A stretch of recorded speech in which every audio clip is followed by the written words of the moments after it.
So Riley, what do you like about this BYU team? Is it the resilience? Is it the surprise factor? Is it a Jay Hill second year in the defense? What is it?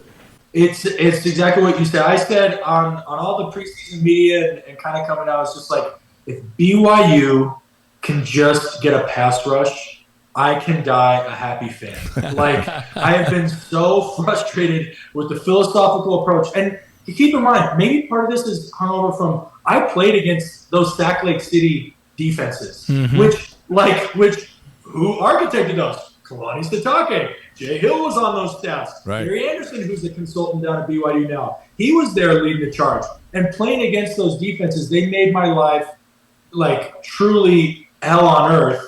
And yet, and then we see some of those guys come over, maybe one or two of them, and it doesn't look right, but then they implement Jay Hill. They give him a year to get his bearings, bring in some of his players, develop some of the talent in-house. And we are now like causing problems for defenses. We're no longer bending, trying not to break. We're no longer catching the offense. We're no longer playing the odds that teams can't sustain long drives. Like, the defense is taking the assertion. They're taking the fight too. And the other reason why I think I like that is not just because I played against those Utah offenses, but I played under Bronco Mendenhall, who that was his too. Like, as a defense, we take the fight. Like, our defense can beat offense. Maybe not necessarily indirectly in defensive touchdowns or things like that, but the way that we play can be an offensive strategy.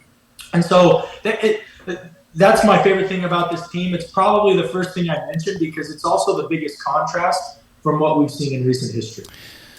Thank you for watching The Wise Guys. If you like what you're watching, you can help us out by subscribing and hitting that notification button.